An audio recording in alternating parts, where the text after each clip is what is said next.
Hello, Greg Forman. Okay, so my name is Greg Forman. Nancy's my wife, and we travel the world. I'm a landscape photographer. We're getting ready to go to Namibia, Africa next month. But a lot of times we'll spend time just here at the national parks, mainly in the Southwest, like Utah and Arizona and Colorado. And I was going to show a couple of photographs that I took, I guess last fall. One of the things I try to do as a landscape photographer is, the things that I try to differentiate myself from other people is, first of all, getting off the beaten path, taking pictures of places that people have never seen before. And so I really scour the internet trying to find these hole in the wall places. A lot of places, some of these places like in Utah, don't even have trails to them. You have to have a GPS coordinates to get to them in an all-wheel drive, four-wheel drive type of vehicle to get there. So that's one of the things I like to do is as far as having real obscure type of locations. The other thing is the lighting. Everyone always knows that the worst time to take a picture is during the daytime. We have real contrasty light. The best time is pre-dawn, or right when the dawn and right when the sun's coming up, or in the dusk, like we call it the blue hour. So this photograph right here, we decided to go to Utah. I keep on coming back to Utah. We go there, I don't know how many times we've been there, but I scoped out about 10 different places in Utah that were way off the beaten path. They're not in national parks or anything like that. You had to have GPS coordinates to get there. This place here is right outside a place called Hanksville. It's called Moonscape Landing. And we drive up to Santa Fe and stay at Nancy's sister's house to kind of recharge our batteries. Then we leave from there to go to Utah with another 9-hour drive to get to Utah. So I was planning on getting to this place out in the middle of the desert and taking pictures in the morning when the sun came up in the dawn time. But we actually got there before the sun came down. And we got out to this site, and we were going to camp out there anyway, so I was going to take pictures in the morning anyway. But I was lucky enough that we took pictures. This is the blue hour, and the colors in this thing were completely different than in the morning. If you look at this photograph, first of all, it looks like you're not even on Earth. It looks like you're on the moon or Mars or something like that. This is an outcropping. It's about a 2,000-foot drop off to this little pedestal that I walked out onto. I had Nancy take the picture of it for me. But all of this blue and purples and stuff like that, this was white sandstone during the daytime. It was white. So as the sun went down, and actually the sun went down below the horizon, all of these whites turned into like purples and blues and all these wild shades of magenta and stuff like that. And most people had already left by then. They didn't even see that. And a lot of it, your camera sees more even than what your eye sees. So when I got back home, I could really pull up even more than even what I saw.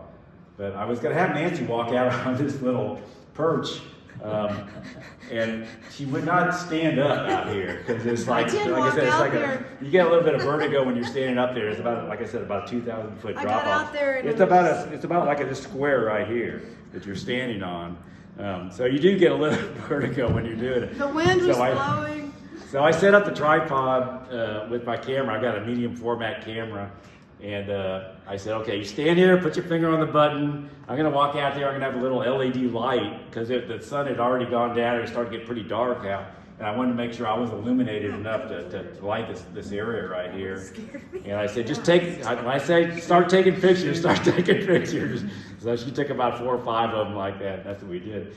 Then we spent the night there that night, and we got up the next morning. I took a bunch in the morning when the sun was coming up, pre-dawn and stuff like that. And they came out nice too, but nothing like this.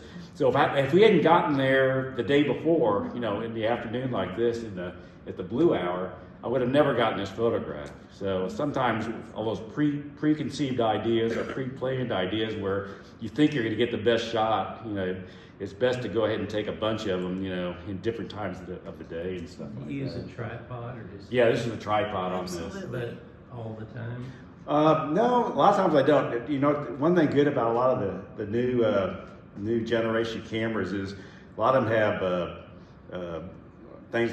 Mine's called an IBIS, but it's a stability control that's built into the camera, so you can actually hand hold pictures up to like a half of a second without getting any blur in it. But I'm usually pretty adamant about using a tripod when I can. But a lot of times you just can't do it, especially when you're hanging off of a cliff and you're trying to take a picture or something like that. But so that a lot of this was being, in the right time. You talk about being a lucky shot or something like that. You try to plan out stuff like that, but a lot of it is just being in the right place at the right time, and the lighting is just about right when you're taking a picture like that. Can I ask? Can I add? So before the blue hour is the golden hour, and that lasts a while. I mean, that's like 30 minutes or an hour, but the blue hour is pretty quick. Right. You almost think you can't get a picture because it's just too dark, but it's not with your camera. And it's amazing. I've talked before when we had another show and tell last month, and I always conveyed about what your eye sees and what your camera sees is completely different a lot of times. And because your eye is completely, it's always adjusting. Your pupil is always adjusting to light and dark. If it's really dark, your eyes will open up or like that. You have to make sure that your camera sees what you want to convey in the photograph, and sometimes your camera's not seeing that. So yeah, you have to be really careful about. Sometimes I call it tricking your camera to seeing what you see. And a lot of times it might have to do with. I might take 4 or 5 exposures, over and underexposed, and then maybe blend them together to get that perfect, because you don't want to have like the horizon out of, overexposed and or me underexposed or something like that. You want to have everything as much of a uniform exposure as you can on it like that. Did you take out a special insurance policy before you went out there? There's a few guys that went up there, and there's a lot more people. I mean, I think the younger you are, the braver you are. Because we saw some people out there, and they were hanging off that thing. They were doing all kinds of weird things, and I was going, "Oh my gosh!" It's just like, taking pictures of that. Yeah. And Nancy's gotten to the point to where she used to be she was always my model. She would always go out there and do everything I told her to do. And lately she's kind of like, I don't want to do that anymore. So sometimes I've got to take the reins and do it myself. I took my red shirt off and gave it to him. Yeah, actually, that's Nancy's shirt I'm wearing. So we learned that when you're taking photographs a lot of times, to really stand out, you don't want to be wearing like a black t-shirt or something out there, because you're not going to stand out as much. So I borrowed Nancy's shirt to put it over my red top, shirt, yeah. Put it over like that. So when we travel, I plan, like, I don't normally wear red, but I pack in my suitcase red shirts and red coats. Yeah, Gore-Tex, red Gore-Tex, things like that. Let's walk over here to this photograph over here, right behind you over here. Normally we try to do like one international trip a year. And a few years ago we went to Iceland. So this is a place called Kirkjufell, which is up in the northern part of the island of Iceland. And one of the things I try to do when I'm taking photographs is isolation. I want to make it look like I'm the only one there. And in today's internet, everyone knows about everything. So you can never it seems like you can never go to a secret place anymore. So sometimes it's really tough to try to get to a place either really early in the morning or when everybody's gone off to go eat dinner or something like that, or sometimes it might be inclement weather. And in this case, it rained every single day that we were in Iceland. My camera never got as wet as it ever did as when I was in Iceland, because it just poured every day. Well, it was pouring this day, but I think I had an umbrella over my camera when I was getting ready to take the photograph. But sometimes when you have inclement weather like that, that makes the most dramatic pictures. If you don't want to have a blue sky with the sun out, you want to have dramatic, clouds and thunderclouds, and the sun was just peeking through just enough to where it lit up that mountain just for a few seconds. That's what I wanted to get, because that shows that drama of how exciting this place was. The other thing was, this was during the snow melt. So this river was roaring, this waterfall was loud, and I wanted to show that motion, and one way of doing that is do the slow exposure. So this is about a 7-second exposure when I took this photograph. Tripod? Yeah, on a tripod, right. So, I think we spent the night in the car before and after that. right. But Iceland was a kind of one of those kind of places where you're cussing the whole time you're there because you're getting wet and you cannot, you're just waiting for a nice, for the sun to come out, and then when it comes out, then it's just glorious because it's such a primitive country. I mean, just the prehistoric almost, the way you look at things like that there.